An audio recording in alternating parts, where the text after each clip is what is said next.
Hürmetlik vatandaş. Hazır sözleydiğin lişyemni sözlep boğan edim, ekranға çıkmay koydu qırağa. Nemi sebep bilmedi.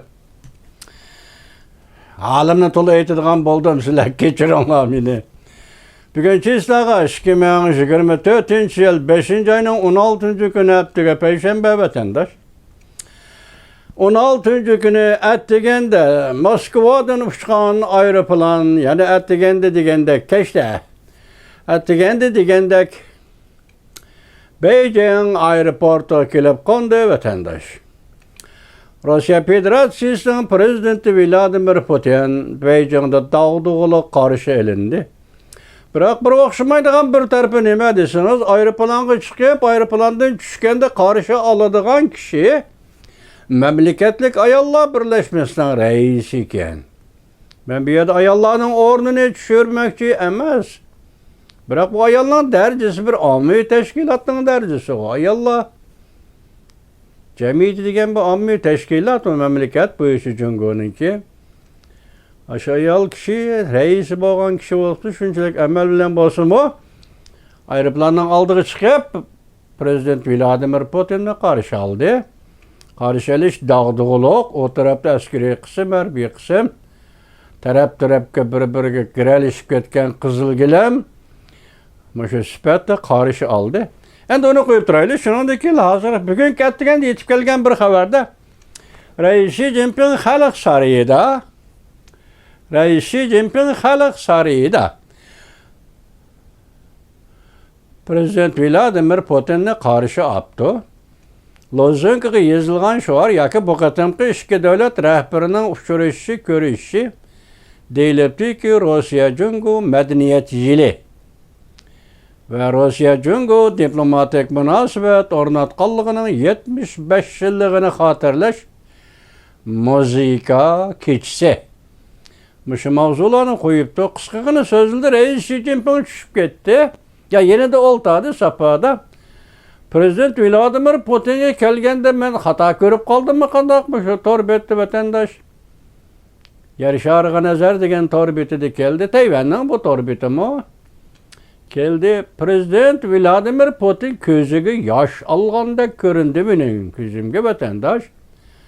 Agar u rost so'zlab o'tib, nimadan ta'sirlanib emas, balki hozirgi xalqaro jamiyatning besimi, Amerika Qo'shma Shtatlarining besimi oldida prezident Vladimir Putin ko'ziga yosh olgan bo'lsa, balki Jungoda, ya'ni Jungoning qo'llashi, Jungoning istoshlik qilishi, Ukrainaga tajovuz qilishi, qo'llashi, mushlarning hammasi yig'ib kelsangiz, prezident Vladimir Putin uchun ta'sirlanadigan va yoki ko'ziga yosh oladigan bir harakatlardan. Biroq bir Yevropa davlati, ya'ni Moskva, Rossiyadagi bir davlatning prezidenti Beijing kelib, Osiyodagi bir davlatning rahbari bilan ko'rishganda 2-3 jumla nutq so'zlab ko'ziga yosh oldi desa, bu g'alati bir ko'rinadigan vatandosh. Shunimi deylar, ikki davlat keldi, hozir ikki davlat o'rtasida o'tkazilgan suhbat o'tirib qo'yilgan mavzular nima? Yoki video film şeklindeki azmi şekilde yetip gelmedi. Bugünkü bir haberde tuyuksuz bir haber ortaya çıktı. Nima desiniz? Bu qatim Prezident Vladimir Putin Jungo'nun şarkı şimalini, Harbin şehrini, ameliyatı Jungo'nun Manjuriya ülkesini yoki Manjuriya mustamlikisini ziyaret kıldık vatandaş. Şunun bilan bu cümle derhal meni eslashga majburladi. Nimani eslayman desiniz vatandaş? Mao Zedong va Stalin deb yozilgan bir Xitoycha kitob bor. Shu kitobda ko'rsatilishicha, ayni chog'da 1950-yil 2-oyning 10-kuni Stalin bilan Mao Zedong Moskvada suhbatga o'tirganda shundoq debdiki, biz Manjuriyani, shundoq dediki, biz Manjuriyani va Shinjongni, Manjuriyani, Uyg'uristonni sana mustamlik qilib berdik degan edi vatandosh. 1989-yili Gorbachev 5-oyning 15-kuni Beijingga ziyoratga keldi. Navbatda Rossiya Federatsiyasining prezidenti Vladimir Putin 5-oyning 15-kuni Moskvadan qo'zg'aldi, 16-kuni attiganda Beijingga ziyoratga keldi. kütüveliş jarayoni yuqorqidek bo'ldi deyli. Haliqi xabarda Manjuriyani ziyorat qildi deyli. Ayni chog'da Stalin mustamlika qilib berdik degan ishga davlat Manjuriya davlati va Uyg'uriston davlati edi. Bu qatam men uch Qashqar oldi Manjuriyani ziyorat qilganligi Şinjan to'g'risi yoki Şinjanni ziyorat qilish niyatining boya yo'q ekanligi Vladimir Putin uchun bu sirliq bir ishmi yoki siz bilan biz uchun sirliq bir ishmi vatandosh? Men o'tganda leksiya so'zlaganda sizlarga dedim. 1989-yil 5-oyning 15-kuni Gorbachev Beijingni ziyorat qilganda uning tashqi ishlar ministri Shibert Nazi Deng Xiaoping qo'ygan savolga javob berish tariqasida bizning davlat tashqi ishlar ministri Shibert Nazini Urumchi orqali Moskvaga qaytishga buyurgan edi. Buning ma'nosi Şinjan sizlarning biz Rossiya Jungo o'rtasida imzolangan shartnomalarni buzib o'tmaymiz degan ma'nodagi simvollik o'xshash degan.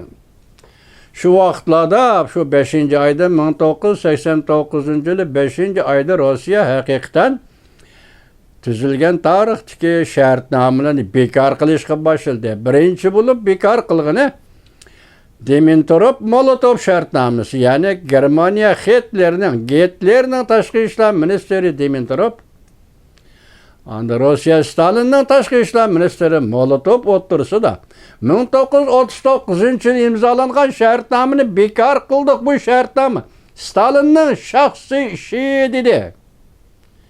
Siz 1989-yil 5-oyning oldingi haftasida BBC'nin xabarları siz so'shan topalaysiz vatandosh. Endi bugun men yani o'ynab qolishga to'la uchrab turgan odam ekanman vatandosh. Stalin dedi Manjuriya bilan Şinjanni, Manjuriya bilan Uyg'uristonni Jungoga mustamlik qilib berdik dedi. Bugun prezident Vladimir Putinning Manjuriyani amaliyotga hozirgi harbiy yoki sharqiy shimolni ziyorat qilishi buni ma'nosi nimada vatandosh? Ayni chog'da Rossiya, ya'ni Stalin Manjuriya davlatini yo'qotish uchun 1,5 ming kishilik harbiy qo'shin chiqarib, sharqiy shimol Manjuriyada turishlik Yaponiyaning Kanton armiyasini mag'lub qilib, albatta bu yerda Amerika Qo'shma Shtatlarining kuchi zo'r, mag'lub qilib Manjuriya hukumatini yo'qotgan edi vatandosh. Endi bugun prezident Vladimir Putin Harbinni ziyorat qildi. Bu ajoyib gap. Men buni ajoyib gap. Men buni masalalardan topaman masalani tahlil qilishni vatandosh. Bu bir ajoyib gap. Hozir Vladimir Putin yani ziyorat qildi ekan. Endi shu oraliqda 5-oyning 20-kuni Tayvanda o'tkaziladigan murosim vatandoshim. Vazifaga o'ltirish murosimi bu to'g'rida Rais Xi Jinping bilan prezident Vladimir Putinning uchrashganligida shuningga munosabatlik bir xabar o'tirg'i chiqamdi. Shu 1-2 kun ichidagi ish. Shu vaqtda ko'ramiz vatandoshim. Hozir ko'ringki, shu narsa ko'ringki, men dedim, hozir xalqaro jamiyatning besimi ikki tarafdan. Biri Ukraina tarafdan, Rossiyaga besim, vositalik besim. Yani biri Uyg'uriston kishilik huquq, qirg'inchilik, irqiy qirg'inchilik jihatdan Jungoga bevosita besim. Uyg'uriston Jungo bilan Rossiya o'rtasidagi masala. Rossiya bu to'g'rida qanday ifoda bildirishda oshkora chiqmadi. Hozirgacha o'rtaga oshkora chiqmadi. Men sizlarga dedim, 2021-yil 6-oyning 16-kunidan ta hozirgacha bu 3 davlat o'rtasidagi diplomatik munosabatlarda bir kun mavzudan tushib qolgan masala emas. Amerika Qo'shma Shtatlari Rossiya diplomatlari o'rtasida shundaqla Amerika Qo'shma Shtatlari Jungo diplomatlari o'rtasida yoki Jungo Rossiya munosabatlari o'rtasida diplomatik munosabatlarda Uyg'uriston degan bu masala hargiz eg'izdan tushib qolgani yo'q vatandoshlar. Mushu 4 yil, ya'ni Amerika Qo'shma Shtatlarining prezidenti Joe Biden Oqsaroyga kirgan 3 ayının 18. günü Alyaskı söhbetinden başlap muşu güngacha Uyg'uriston meselesi mush cho'ng 3 davlat o'rtasida diplomatik munosabatlarda mavzudan herkes tushib qolgani yo'q vatandosh. Ben dedim Alyaskı söhbeti 2021 yıl 3 ayının 18. günü Alyaska Amerika Qo'shma Shtatlari davlat ishlar kotibi Antony Blinken, Prezident Joe Biden hukumatining yuqori darajalik amaldori matbuotga, butun dunyoga Uyg'uriston Jungoning zemini emas, Jungoning ichki ishi emas. Shunaqmi vatandoshim? Men sizlarga so'zildim, bir necha qatim so'zildim. Dunyoni zilzila keltirgan 4 minut. Suhbatda Jungoning vakili Yang Jiechi, Jungoning diplomati Wang Yi. Bir taraf suhbatda Amerika Qo'shma Shtatlari davlat ishlar kotibi Antony Blinken, Amerika Qo'shma Shtatlari Aqsaray davlat bexatarligi masalasi Jack Sullivan. Bir taraf suhbat shunda o'tdi, dunyoni zilzilaga salgan 4 minut degan edim. Shu kundan boshlab Uyg'uriston masalasi, kishilik huquq va Uyg'ur qirg'inchiligi masalasi bu 3 davlat o'rtasida diplomatik munosabatlarda hech qachon mavzudan qolgan emas. Ishining bu nuqtaga shunglashqa bugun Rossiya Jungoga kelayotgan besim ikki tarafdan, Ukraina tarafdan, Uyg'uristonda kishilik huquq, genocide, qirg'inchilik tarafdan hem Jungoga hem Rossiya kelayotgan besimdir. Bugün endi başta aytdim o aşağıda notuk sözler ötüp Prezident Vladimir Putin ko'ziga yosh oldi. Dedim, ben bunun demoqchi bo'lganim nima vatandosh? Xalqaro besim, Amerika Qo'shma Shtatlarining besimining qaysi darajaga yetganligini shuni ko'raman. Prezident Vladimir Putin Moskvadan qo'zg'alib Moskvaga tushishdan bir necha soat ilgari Amerika Qo'shma Shtatlari Prezident Joe Biden hukumatining yuqori darajalik amaldori davlat ishlar kotibi Antony Blinken Ukraina Kiyev'den dedi. Biz sen bilen bir septe mör götürüp birbirimizi kollayımız. Amerika halkı Ukraina halkı bilen bir taraf adakçı kollayımız. Şundan keyinki haberler yetip geliş şu günü devlet işler kotibi Antony Blinken Ukrayna'ya yani 2 milyar dolar yardım berdi Allah'ını ilan kıptı vatandaş del muşu iş Ukrayna Kiyev'de 101 vatkan dünya ahbaratı tarqılı vatkanda Rusya prezidentinin Federasyasının prezidenti Vladimir Putin Beijing'de Xalq sarayida Reis Xi Jinping kişi oturup notuk sözler vatkan yani ko'ziga yosh olgan daqiqalarla bir dakika vaqt. Bugungi bu leksiyamda Allah avval bir qatim so'zlagan edim, shundan keyin keyingi sal jonsiz bo'lib qoldimmi bilmadim, vatandosh chiqmay qoldi, ikkinchi qatim so'zlayapman. Bu qatimki ziyoratda Rossiya Federatsiyasining odatdan tashqari bir ishbog'ini har birini ziyorat qilishi. Yani shuni nima debdi desangiz, har bir Rossiya bilan ham tarixiy, hem medeniyet bağlanışı var, rayındır depti. Gördünüz mü vatandaşım?